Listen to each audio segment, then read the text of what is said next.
Introducing Recorded Content, a podcast for small, scrappy B2B marketing teams who want to get the most out of podcasting. In each episode, we capture stories from industry experts and podcasters. Listen in and uncover what it takes to launch, run, and grow a successful B2B podcast. Check out and subscribe to the show on Spotify, Apple, or wherever you listen to your favorite shows. Let's jump in. Hey, this is Justin Brown. I'm the co-founder of Motion and your host for this episode of Recorded Content. Recorded Content is brought to you by Motion, a done-for-you podcast agency for small, scrappy B2B tech marketers. Today, I'm joined by number one podcaster and number one bestseller, Chris Lochead. Chris is the author of Play Bigger and Niche Down. He's the host of the podcast Lochead on Marketing and Follow Your Different. Whether internally as a CMO or externally as a speaker and consultant, Chris has spent his career helping companies to find their categories and find their niche. Niching down is something I talk about regularly when it comes to how to break through with your podcast, and it's what I'm going to talk to Chris about today. He's as brilliant as he is thought-provoking, and I can't wait for you to hear this episode. Enjoy. So when we first met, you commented on a post of mine about niche, and you said niches get riches, which I love, by the way. But now that I actually have you here and I can get a little more context behind it, other than a couple of lines on LinkedIn, what did you mean by that? Well, yes, Justin, there are riches in niches. And if you prefer to say niche, that's okay with me. I can't figure out what the standard is, niche or niche. But there are riches in niches. And if you study the greats, what you begin to see is a pattern. And that is the most legendary individuals, and certainly the most legendary companies, become known for a niche that they own. And it's the category or the niche that makes them famous. Or makes them successful. So when you see, when you go to Pablo Picasso's Wikipedia page, one of the very first things you see is that he was a founder of Cubism. And so he's not famous for being a painter. He's famous for being a painter who created a category, who was focused on a niche.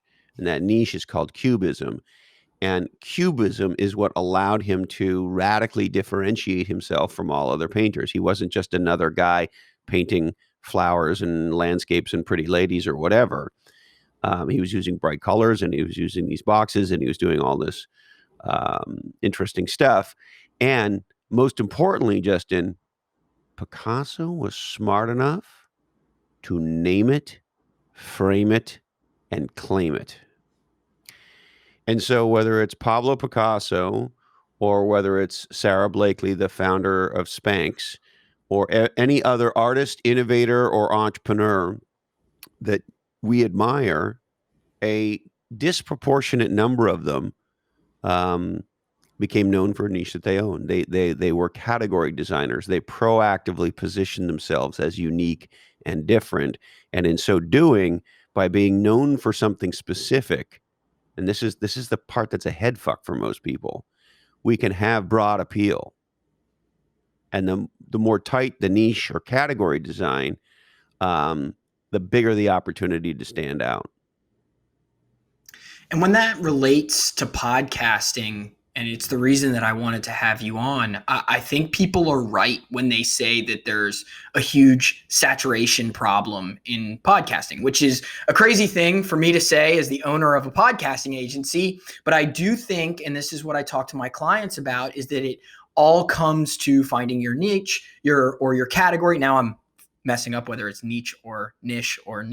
But anyway, and when we set out to launch this show, for example, this is a podcast for heads of marketing at B2B tech companies with small marketing teams of 1 to 5 that want to or have started a show in podcasting. So, down like 5 levels so that it speaks directly to someone.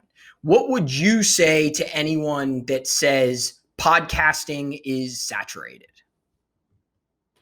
Well, I would say politely and with love, you have your head up your ass. And here's my proof. I have a dear friend whose name is Melanie Gideon, and she's a New York Times best-selling fiction writer. and she's had massive success. And it would have been easy for Melanie to say, well, you know what? Fiction in the English language, not only is it saturated, but the greatest fiction writer of all time was this guy named Bill Shakespeare. And fuck it. And there's a million books a week that come out. And so I'm just not going to write my shit. That's not what she did. She's one of the most popular writers in her genres. Same thing with my friend Dushka Zapata. Her work's been consumed 180 million times on Quora alone. She didn't say, oh, well, there's a million writers. Now, you look to the music world. We just had a legendary musician on our podcast, a guy named Nasiri, and he's most famous for winning a handful of Grammys, producing and writing records with other artists like Shakira and Chris Brown and Robin Thicke and Justin Bieber and New Kids on the Block and Maroon 5. I mean, it's a stunning list. And he has his own band called Magic, and they had a couple of giant big hits a few years ago. And he just released a brand new EP that is a stunner, fantastic piece of music. Now, here's what Nasiri didn't do. Oh, well, Paul McCartney's the greatest songwriter ever. No one can ever sell more records than Paul. And there's over 100,000 new songs that get dropped onto the market every day. Fuck it. I'm going to stop making music. Instead, he said, I'm going to make music. And as a result, there have been over 4 billion streams of his music. So that's what we got going on in podcasting. Podcasting is not saturated at all. There will always be great new books. There will always be great new music. And there will always be great legendary shit that we should talk about. And so anybody who thinks podcasting is saturated has their head up their ass. Now, that said, Justin, the point you're on is, I think, the seminal point, which is most podcasts are dead before they launch because they haven't done the work to do what you've done, which is niche down. I mean, you're in a very tight niche. Heads of marketing, B2B tech companies, small teams, 5 teams plus or minus. That's a niche. And the reason that's great is I would rather matter to 1,000 people than be irrelevant to 100 million people. And so the number one thing we have to do when we're going to launch a podcast is answer the question, who's this for? And most importantly, what problem does this solve for those people? And that's what we design the category or the niche around. And if we do that and we name it appropriately to indicate that that's what the podcast is about, then we can become known for a niche that we own. And I'm curious how you deal with people who say that they want to find a niche and then aren't willing to do the work to do it. And what I mean by that is recently I had a really prominent marketing figure say to me that marketing is niche enough. And I think that's the problem, is that people want niche. They recognize that that's something that they should want, but they're too afraid to actually dive into being narrow. How do you recommend that someone carve out a niche when it comes to developing the theme of their podcast? Yeah, so I think you got to do some work. I think, as my friend Park Howell says, he's a legendary copywriter and marketing storyteller. He's got his podcast is all about story brands. He's unbelievable. And you know, the point that he makes is that the most legendary people in the world start with focusing on a problem. And so we have to ask ourselves the question, what problem do we solve? Who do we solve that problem for? And then the bigger, the more urgent, the more strategic the problem, the more time, money, and energy people will spend around solving that problem. And so that's what it really comes down to, is why does this podcast matter and what problem does it help people solve? In your case, you said, I'm helping small startup marketing teams on podcasting. Well, that's pretty fucking clear, right? So if I'm the head of That's the marketing goal. of a small startup, which I've been a 3-time CMO and of startups and of large public companies and some in between, but um, that's a pretty clear niche. And the interesting thing that you'll find over time, and I'm not telling you to back down off that niche, absolutely not, double down on it. And what'll happen over time, of course, is CMOs of large publicly traded companies will listen to your podcast, right? And this is the other sort of thing that most people don't understand. We become known for the niche, and then being known tightly like that allows us to have massive expansion. A simple example we can all relate to. Um, the company that built the largest building west of the Mississippi is called Salesforce.com. Heard of them. Yeah, well, Benioff starts off with a tight niche down on something called Salesforce Automation, or SFA for short, right? And then he starts expanding and he adds service and marketing and so forth. And then he's into, quote, CRM, customer relationship management. And now they sell analytics and database, and they sell all sorts of shit now, right? But the company's called Salesforce. And today, what the company does is meaningfully larger than just sales stuff, but that's where they start. An example on the consumer side is Under Armour. Under Armour today sells shoes.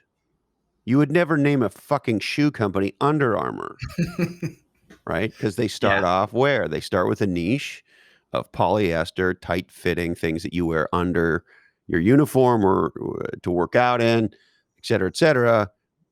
The brand enters multiple categories over time, and now you have a shoe company named Under Armour.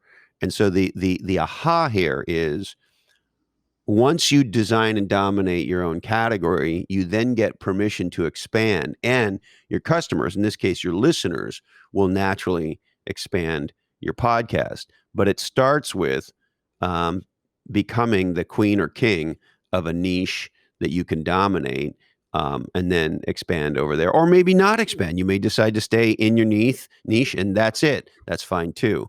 But the big aha here for podcasters is, you want to matter to somebody, and you want to name your podcast around the category and the problem that you solve. And let's talk about your shows a little bit. On the surface, they could seem more broad. You've got Lochead on marketing and Follow Your Different. Now, you've got a bigger voice than the majority of my clients, which are B2B tech companies, usually startups. So you could be more broad if you wanted. But I personally think, after listening to them, that your shows really are niche down. They're niche down specifically in category design, which is a space that really you own. Can you talk to me a little bit about what went into deciding on what your shows were going to be, how you were going to niche them down specifically so people would care about them? There's no shortage of marketing podcasts, so you had to have an angle. Do you mind talking a little bit about your journey with that? Yeah, of course. So the first thing to get clear about is category and brand, right? So at first blush, sure. Follow Your Different. What does that mean? I don't know. Lochead on marketing. Well, it's my name and the word marketing. So those could sound very broad, and I understand that. They're actually both very not. And so there's brand and there's category, and the two things are connected, right? But the category makes the brand. So in my case, sort of the biggest thing that I'm known for is this thing called category design, which is what we're talking about today, which is how you design your own category, how you niche down. And fundamental to that is the understanding of the delta between better and different. And so what ties all of my work together is all of the content that me and my partners create is what you might call content for the different mind. It's for people who don't want to be the same. It's for people who want to stand out. So fundamentally, that's the thread that goes through all of my work. On the professional side, it manifests itself in this thing called category design. So that's the first piece. Now, the podcasts, so that runs through everything: the books, the podcasts, the newsletters, the whole thing, right? That's the fundamental sort of aha. It's thematic. It's what Scott Omalinchuk, the editor of Inc. magazine, calls it the through line in someone's life. Now, in the case of Follow Your Different, what the niche down is around two things. Number one, the name of the show speaks to what the podcast is about, right? It is all about people who follow their different and achieve massive results as a result of being different and embracing whatever their different was. That's the first major differentiator. The second one, and that's sort of on the thematic side. On the format side, it's what's called an authentic dialogue podcast. And so we draw a distinction, a difference between an interview show. There's lots of podcasts with people talking. There's an interview show and there's a dialogue podcast. On an interview show, shit gets edited, shit gets produced, it gets sliced and diced. There's stuff that happened at the end of the conversation that gets stuck at the beginning of the conversation. And what the listener ends up with is a manipulated conversation. And for the most part, most of us don't realize how badly we're being manipulated. If you start listening, you will hear the edit breaks. You can absolutely see them on TV. And so the insight here is every interview, by definition, is inauthentic. Because what an interview is a professional host with a pre-configured narrative talking to a professional guest who has their 3 talking points already set up, and you have a collision of pre-configured narrative and talking point. Then, to make it even worse, a producer and editor get together and they slice and dice that shit up and they give you only what they just heard. We just had this giant interview with Oprah and the prince and princess, right? Well, yep. Oprah went on TV and she told everybody how deeply unauthentic it is. She said on Good Morning America, we shot over 3.5 hours and me and my producers had to figure out how to get that down to 1 hour and 25 minutes. And she said, and I told my team, the number one thing we have to answer with this interview is, why did you leave the palace? Okay. That's completely inauthentic. A natural conversation isn't about that. What we're getting in this case is Oprah's opinion of what she thinks we want to hear, and we're only being shown what her editors and producers want us to see. And so an authentic dialogue podcast doesn't do that. You hear the real conversation. And so to answer your question, we've niched down on A, theme, people who follow their different, and B, format. We're one of the top dialogue podcasts, and we don't edit our podcast. And it's a massive differentiator both for our listeners, because they get to hear the real thing, and we don't fuck with it. We give them exactly the conversation. And interestingly enough, for our guests, Justin, if you're a major writer, you're 4-star general Stanley McChrystal, you're some of these folks that we have on, everything you do gets edited. And so when a writer or a thought leader, business leader, military leader, entrepreneur, whoever it is, comes on Follow Your Different, the thing that they know is the conversation we have is the conversation the world will hear. And so if I loop back to Nassery for a second, Follow Your Different was the first podcast he ever did. And one of the reasons for that, his PR people knew that when somebody comes on Follow Your Different, there's gonna be no editing. So the conversation will be the conversation. That's a very powerful thing. In this case, if you're an extremely accomplished musician and you're trying to figure out, what's going to be your first podcast? Yeah, I'm sure it's nice as the guest to know that there's not a chance, I guess, for things to be taken out of context. I mean, what you say is what people are going to hear. That's exactly right. And every interview we experience on the radio and on TV and many on a podcast are just one giant taken out of context. And regardless of the approach to how you're conducting your episode, and it's something that you've mentioned a lot already, is providing value to your listeners. I was listening to the Category Design Scorecard episode, and it felt like I was listening to an audiobook that I probably should have paid for. I mean, it was powerful content you were delivering. Here is, specific tips and or things that we, really teach. And that's something that we also try to help do for ourselves and help our clients with, which is to make sure that whoever that audience is in your specific niche, that you're constantly providing nonstop value to them. How do you make sure that every episode is going to provide value to this category design audience that you've built? So the answer is slightly different for my two podcasts. The answer I gave you originally is for my dialogue podcast, Follow Your Different. The one you just mentioned on Category Design Scorecard is my other podcast called Lochead on Marketing.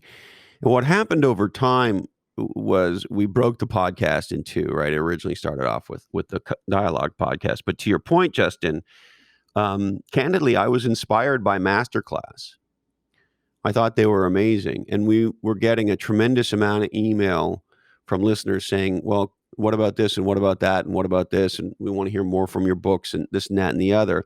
And what happened with Follow Your Different was Follow Your Different became really just a pure dialogue podcast, two people talking. We could talk about preparing for that and so forth and so on. But in the case of Lochead on Marketing, it's a completely different thing. It is mostly solo episodes, and it is absolutely a teaching podcast. We do have guests on from time to time where we'll have typically a conversation about one thing. It's a little more structured than Follow Your Different, which is like we'll chase any rabbit down any zebra hole you want. But Lochead on Marketing is generally shorter, 15 minutes or less. It's always one topic.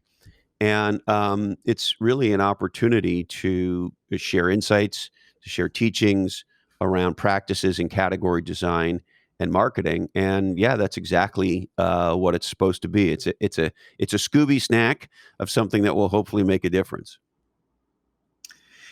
And why have you dug so deep into this podcast medium? Well, to be candid, I'm a super consumer of podcasts. I love them. I have dyslexia and dyscalculia and a bunch of these learning differences. I roll them all together and call them dysfucklia. And so reading's a challenge for me. I do read a lot. I read every book that of an author that comes on our podcast, which is probably, 30 books a year, plus or minus. And that's a heavy lift for a guy who's dyslexic. But in general, I like talking. My grandmother said I kissed the Blarney Stone. And so I'm a talker and I'm a listener. And I think conversations have an interesting arc to them. And things happen in conversation that don't happen in prepared remarks or in writing. There's a serendipity. There's a dance in a conversation that doesn't happen in other forms. And so I love people talking. I love conversation. I love great teachers. There's so many legendary teachers today sharing what they know, whether it's in TED Talks or podcasts or their own shit or whatever, however they're doing it, right? And so now's a dumb time to be dumb, right? Because there's so much smart shit available for free or very close to free. And so I love that stuff. And so I was drawn to it as a super consumer. And then in case of both my podcasts, the more I started consuming podcasts, Justin, the more I couldn't find the podcast I wanted to listen to. And the more frustrated I became. And in the case of Follow Your Different, which is where I started, there was no business dialogue podcast that I was stoked about. I think most business podcasts are stupid, and they have these hustle porn guys on them. Come here, Hustle Nation. It's time to get out of bed, you stupid lazy bastard. All of that. So there's that complete hustle porn stupidity. And I found there was a lacking in authentic conversation, and particularly authentic conversation that was interesting. The downside to real conversation, of course, is a lot of people aren't very good conversationalists, so they're fucking boring, right? So that's sort of the downside. But all that said, I started the podcast that I wanted to listen to, which was an authentic dialogue podcast about people who had the courage to be different and produce some legendary result. And then on the marketing podcast, look, I'll just say it, Justin. Roughly 90% of what we get taught in marketing and entrepreneurship is completely fucking wrong. It's so wrong, it makes me furious. Go on LinkedIn for 5 minutes. Oh, fuck. And so it is a cesspit of stupidity. And if you just look at some of the words people use, you can tell how fucking stupid it is. And yet people accept the stupidities as though they're true. And so, I'm a fighter. I'm a warrior. And I finally said, enough's enough.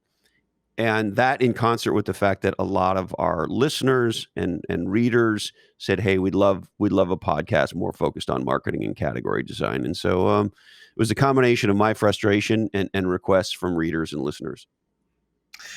Question for you on providing value again. It sounds like a lot of your podcasts are what you wanted. How did you know that what you wanted was going to translate to what an audience would want? I didn't. As a matter of fact, I was pretty sure it wouldn't. My first endeavor in this regard was my first book, Play Bigger. And we're just about to celebrate our 5th anniversary. And I got to tell you, I got a text from one of my co-authors yesterday. I very rarely look at sales numbers or download numbers or any of those things because they're upsetting no matter what. We could talk about that if you like. But it was a very interesting graph of Play Bigger book sales over the last 12 months. And, it just sort of looked like this and going up and up and up to the right with, a bunch of jags along the way, of course. And we were just sort of blown away by the fact that fucking A, the book's about 5 years old. The reality is Play Bigger and Niche Down for that matter are niche-y business strategy, marketing strategy type books. And we're in the top 1% of business book sales ever. And the sales have never been better than they are right now, 5 years in. And so that's an extraordinary thing that boggles my mind. But just to be clear, I had been working on category design for the better part of 30 years, Justin, when Play Bigger came out. And my batting average with getting entrepreneurs, CEOs, CMOs to sort of really understand the power of category design was at best 200. I would fail 8 times out of 10. Even with companies that had hired us to come in and help them, they still wouldn't get it. And so for me, Play Bigger was truly a last-ditch effort to say, okay, well, look, I'm going to write down everything I fucking know about this stuff, and I'm going to collaborate with 3 other incredibly smart guys, and I'm insanely proud of what we produced in that book. And the other thing that we did very consciously, Justin, was we wanted to stand on the shoulders of many greats that came before us. And so in some ways it's an homage. But to be candid, I thought, well, you know what? This is my last chance at trying to make category design go kerplunk for people. This thing doesn't land very often. And if it doesn't land now, I'm just going to be the drunk guy in the corner smoking pot, drooling on himself, talking about all this shit. And so we put our hearts and souls, and I put 30 years of experience in those 270 pages, and I expected it to find a niche audience, but I did not expect it to break out the way it has. And the same thing's exactly true with the podcasts. I find it fascinating that we keep coming back to this same scenario where if you niche down, you end up having a broad audience. And everybody's always, not everybody, but many people are nervous to niche down because they don't want to alienate anybody. Someone I recently had on this show actually talked about how his podcast was specific. It's called the ABM Conversations podcast, and it's all about, ABM for small startup marketing teams. And now he's getting on guests like Guy Kawasaki and other folks who are big names who may not have anything to do with ABM, but by starting niche, he now has all of these opportunities that have presented themselves. And it's kind of what you're talking about. You write this book for what you thought is a niche audience, and now you're in the top 1% of business books ever. What do you think about that trend that you see of going niche actually opens more doors than if you didn't. I think it all goes back to how the human brain works. And so, and that plus the amount of information that we are faced with every day. And so, every day that goes by, there's more information created. The amount of data in the world is expanding at an exponential rate. You talked about podcasts growing exponentially, et cetera, et cetera. And so, the more information we're presented with, the more confused we are. And the human brain needs a way to sort this shit out, needs a way to figure out what is worthy of my time, energy, attention, money, et cetera, and what's not. And so over time, we build very sophisticated ways of filtering information in and out. And the way we do that is we build a filing system in our head. And that filing system is a nested filing system. So for example, if I say to you, hey, transportation, well, that's a big giant thing, right? There's boats and planes and cars. Well, those are all sub-files within a giant file folder called transportation, right? And then if I say, well, there's automobiles, well, there's all kinds of different types of automobiles, right? And so as you understand that the human brain needs to file things and needs to understand how things relate to other things. We understand what a car is and a truck is. And we understand what tires are and how they relate to cars and trucks. And we understand that tires are a component of what we need for cars and trucks are ultimately part of transportation, et cetera, et cetera. All of these things are categories. So those folders in our head could also be called categories. And that's what we call them as it relates to products, services, and companies, or things that are also known as, quote, brands. And so for the brand to matter to us, we need to understand the category first. So if you were to come here and visit me in Santa Cruz, is that an invite? And I were to say, pardon me, yeah, it is an invite. Hopefully, once we can breathe on each other. Yeah, exactly. Nice to see you. If I were to say to you, hey, Justin, I want to take you out to one of my favorite restaurants in town. And I said, it's called Gabriella's. What's a natural question you might ask me? What kind of food do they serve? Yeah. So what happens there is I just said brand and you just said category. And I'll say, oh, it's an Italian restaurant. And what might you say after that? Is it good? Yeah. Now you're back to product / brand, right? And so, and sometimes somebody will say, well, I love Italian food, but we had Italian last night. Do you have a different type of restaurant that you really like? And then we maybe talk about sushi. And so the aha here is the category makes the brand. And the way the human brain works is we need to understand what category it is before we can talk about whether or not we might be interested in that brand. And the entire fucking marketing world has this backwards. And there are trillions of dollars worth of evidence that shows that categories make the brand, not the other way around. And this year, billions will be wasted on branding because marketers think that brands make the company, when in point of fact, it's the category. I experienced it myself firsthand since we have niched our business down to speak directly to an audience. I mean, we have seen exponential growth as a business. We have a podcast that we love, and we actually have an audience that knows it's for them. So, I get it firsthand. And again, it's why I wanted to bring you on, because this stuff hits home. For me, I found it not through your book, but a lot of it through StoryBrand, which you mentioned earlier, which it seems like has a similar kind of flavor to it. Where are the big differentiators between you? Where you mentioned that you leverage a lot of other content that's been created over the years. Where are the big differentiators between you and StoryBrand? I'm curious there. Yeah, I will answer your question.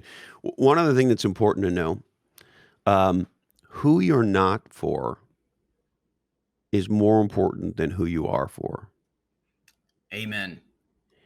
And you talked earlier before about wanting to appeal to the broadest amount of people. That's a fucking mistake. John Mellencamp famously said, you got to stand for something or you're going to fall for anything. And can I tell you about something radical we're about to do in this regard? Absolutely. Please. So the number one thing that I have found that stops podcasters and creators is fear, and fear of rejection, fear of public humiliation, fear of looking stupid. And so they don't start. They don't even get out of the chute. In addition to that, Justin, I know some of the top podcasters in the world. And I know some of them, more than one, who will, no exaggeration, lose sleep over one bad review. And I know top authors who are the same, or one negative something on Twitter. And this stops a lot of creative people. So that is the reason we're about to do an ad campaign that we're launching in Podcast Magazine. And to the best of my knowledge, we'll be the first to do it. We are running full page ads that highlight our negative reviews. Stuff like very disappointing, swears like a 3-year-old. And my favorite of all time was when The Economist called me off-putting to some. And so we're doing it because, A, it's different. You almost never see somebody pay to promote their negative reviews. It's been done a few times, but it's pretty rare. And to the best of our knowledge, we've never seen another podcaster do it. And the reason I wanted to do it is just to make a statement. To say, look, knowing who you're not for matters. I don't give a shit about my negative reviews. Yeah. It's not for you. If you think I swear too much, then don't listen to the fucking podcast, right?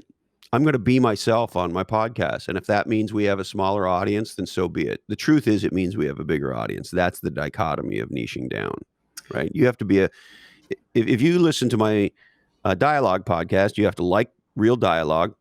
You have to think that different is cool, and you have to love free-form conversation with swearing in it.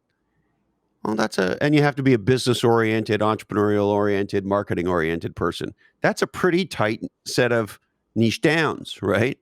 But if you're that kind of person, chances are you're going to love it. If you're not, by the way, you will hate it. And we get negative reviews. I take stands on social issues all the time. That gets me, and I get as much hate from Republicans as I do from Democrats. I'm an independent. And all of these things make me somewhat polarizing. And we wanted to celebrate this as a way of saying to other podcasters, hey, the way to deal with haters is to take the heat, is to take the power away from them. I agree with most of our negative reviews. They're right.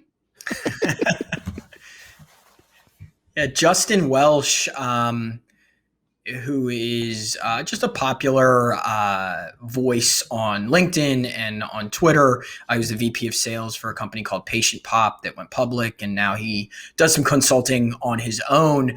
And he actually, I took his course, and in there he said, you really want to focus on, you use the word, being polarizing, which will lead to, if you do it the right way, 80% of your audience will agree with you and tell you all the things you did right. And then 20% of your audience should disagree with you. And it's actually going to make it so that the people who do agree with you care more, and you're going to at least stir up a little bit of controversy and interest in what you're doing. If everybody likes you, you're not that interesting. Yeah, and so I would agree with that. There's one very important caveat, though, and I don't know how he means it. I don't know him. But if you're doing it as an act or a stunt, it's pretty inauthentic. Now, look, I don't want to name names, but, maybe I will name names. It's pretty well known, for example, that Rush Limbaugh knew he was playing a character. Yeah. I think that's deeply inauthentic. I think the days of getting away with that are less. Now, look, there are some big podcasters who play a character. John Lee Dumas plays a fucking character. right? And so do most of the other hustle porn stars. And there's a lot of people who buy that Love bullshit. that term. And so that's very disheartening to me. But I would encourage you against that.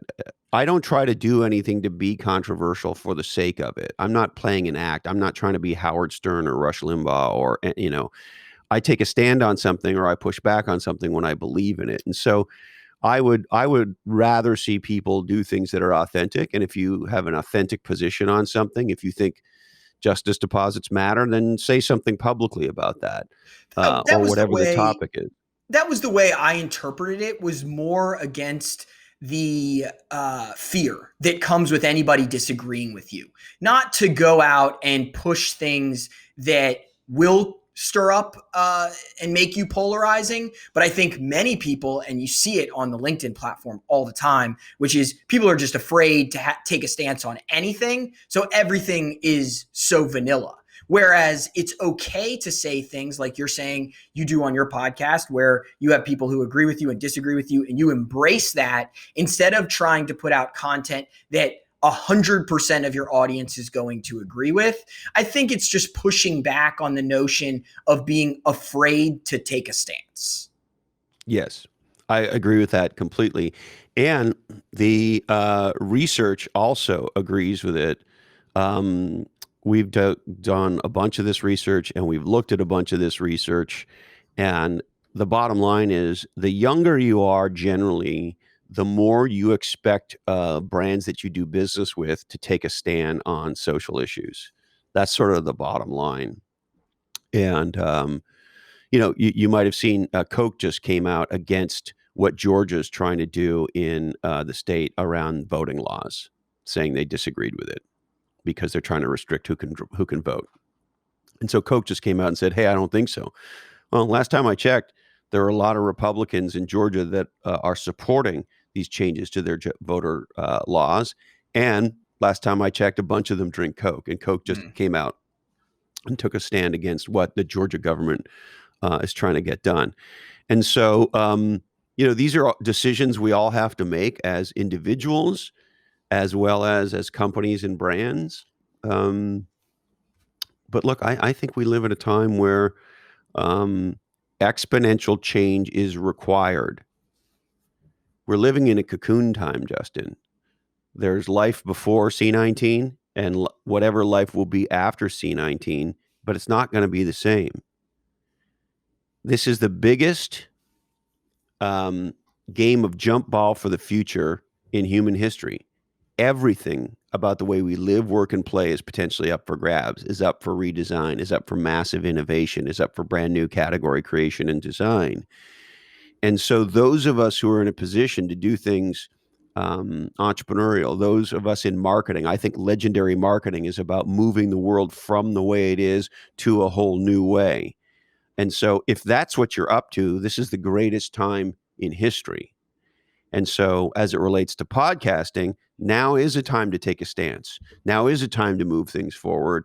And look, I understand there's risks associated with this. I've been an officer and a director of a whole bunch of public companies. And if you're a public company and you're going to come out and say what Coke just said, you're going to risk losing some sales. We lost a third of our listeners over some of the stances that I took in 2020, whether it was around Black Lives Matter or defund the police or what have you. And I don't give a fuck. Like at some point you got to decide, what are you doing? What's this for? And taking a stand on things that matter is something that matters. And it turns out one of the biggest shifts right now in business is towards conscious capital. And so people are looking for business leaders to take a stand and to tell us how they really feel about certain things. And whether it's the MyPillow guy or whether it's Dr. Bruner's or whatever it is, business leaders taking a stand on social, environmental issues, political issues, whatever the case may be. Now's the time, I think, where most people want to hear from our business and entrepreneurial leaders. And do you want to expand on that a little bit? I know it's something that you're passionate about, which are the justice deposits. It was something we were talking about as we were just getting ready to hit the record button. Do you mind elaborating on that a little bit? No, I'd love to. So me and my buddy Eddie Yoon and two other legendary guys just wrote an article for Harvard Business Review on this topic. And here's the insight. First of all, the average net worth of a white family in the United States is roughly 10 times more than the average net worth of the average black family. Hold on, maybe I can actually see if I can grab this quickly. If not, I'll just keep going. But it's I'd like to have the exact number in front of me, but it's in that range. And so once you know that, you can't unknow it. It's disgusting. And then if you start to look into the financial system, Justin, what you'll see is a lack of justice. Banks like Wells Fargo are systemic criminals. The loan rate for African Americans is less than it is for white Americans. The interest rates paid by black people are higher than the interest rates paid by white people. And it goes on and on and on. And anybody who says that the financial system in the United States doesn't have systemic racism in it is absolutely wrong. And that's not just my opinion, it's Jamie Dimon's opinion. So the question is, okay, what do you do about it? So Eddie noticed this summer that some companies were starting to make some major deposits with black banks, companies like Netflix, Twitter, and Costco. And he noticed it. And he said, this is an interesting early trend. And so we started to do some analysis. And then we wrote this article to try to catalyze a movement here that we call justice deposits. And here's the aha. Because the federal government has this thing called the FDIC, the Federal Deposit Insurance Corporation, that insures our deposits in banks up to $250,000. What that means is if you had $250,000 in Bank A versus Bank B, and that bank went out of business, the government protects you and you get that money back. So that's point A. Up to $250,000, the government insures your money in a bank. Point B, most banks pay about the same interest rates. So when you realize these things, you realize there's no downside to doing business with one bank versus the other. And the truth is there's not a lot of upside to dealing with one bank versus the other in a lot of cases. And then here's the aha. Every deposit you make allows the bank to make more loans.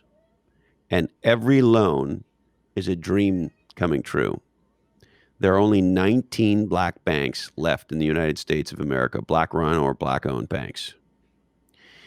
And if we move 10% of our assets to those banks, we will change a systemic, racist banking system in the United States, and we will allow black people more access to capital to start businesses, more access to capital to buy homes, more access to capital to pay down horrible consumer debt and or to manage their college loans or whatever the case may be. And in general, black-owned banks are doing business with, at least in part, people who were either not doing business in the banking system because they felt discriminated against, or two, they were underbanked for similar reasons. And so we are trying to encourage everybody in business. We're trying to encourage individuals. Two of the guys we wrote this article with are pastors. We're trying to motivate faith-based organizations. One of my favorite questions right now is, where would Jesus bank? To begin to move some of their money to justice deposits, to move, to open accounts at black-owned banks and do business with black-owned banks, because the more business we do with them, the more money they have to lend. And the truth is, banks like Wells Fargo, at least in my opinion, this is an example of the most evil we have in our banking system. They've been caught fucking over black people, huge scandal ripping off customers. You know, there's some pretty evil white banks in this country. And so with no due respect, fuck Wells Fargo. And we recently had Terry Williams, who's the president and co-founder of One United Bank on my podcast. And One United is the largest Black-owned bank in the United States. They do a great job. I'm a customer. I highly recommend. Go to oneunited.com and open an account right now. Take some of your money away from Wells Fargo and give it to my friend Terry and let her and her team make some loans. Yeah, Chris, I'm definitely going to check that out. And one of the things that we'll do, you sent me over the article. We'll put that into the show notes of the episode for anybody who wants to read more and potentially get involved. I mean, it sounds like an awesome movement.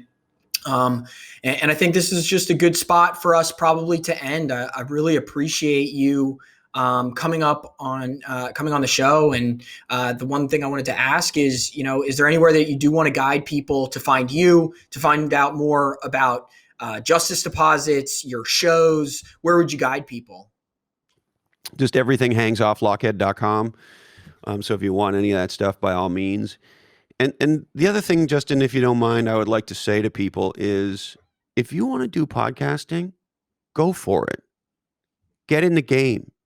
Do it. I think podcasting is the only medium for authentic conversation other than actually sitting down and talking to somebody. Podcasting is an incredible medium for education. I love anybody experimenting with formats or trying to do new and different and interesting things. And from a purely marketing point of view, here's what I would share. In 2021, if you're a business and you don't have a podcast,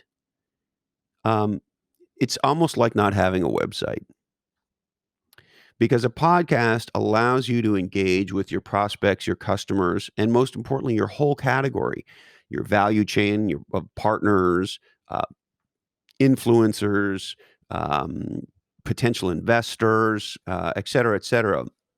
It just allows you to get in the world and engage and be part of a conversation. And legendary companies frame the dialogue. Legendary companies have a point of view. Legendary companies are radically generous. They give away a lot, including knowledge. And so I think in order to stand out today and in order to be a leader today, having a podcast is a seminal part of it. It allows you to have an ongoing dialogue with a set of folks who care about the ideas that you care about. And that's a very, very powerful thing to do. And so I just encourage people, have a podcast, get in the conversation, forcing yourself to think about things on a regular basis and talk about them, sharing what you're learning in your business, sharing what your customers are telling you, whatever the case may be. Getting in the game and having an ongoing dialogue with the people in your category and who care about the kinds of things that you care about is a very powerful thing. It's a massive differentiator, and it can lead to a lot of incredible things, both personally and professionally. And I mean, this conversation is a great example of it. Do I think that, Chris, you probably would have spent an hour with me if I just asked you to have a happy hour and me to pick your brain and what have you? Maybe, probably not. But instead, I had a podcast. You're someone I've followed for a long time, and I ask you to come on and I get an hour of your time. I get to create content alongside you. I get to learn from you one-to-one, ask you the questions I'm curious about. It's just a tool that, for me, the reason we started the business and pivoted it from a video production company to a podcast agency was because we launched a podcast and we fell in love with the medium. We saw how much opportunity there was through creating these pieces of content. And we love the medium. And Chris, I really appreciate you spending some time with me today and coming on Recorded Content. My pleasure. Thank you, brother. Pirate on. Pirate on. Thanks.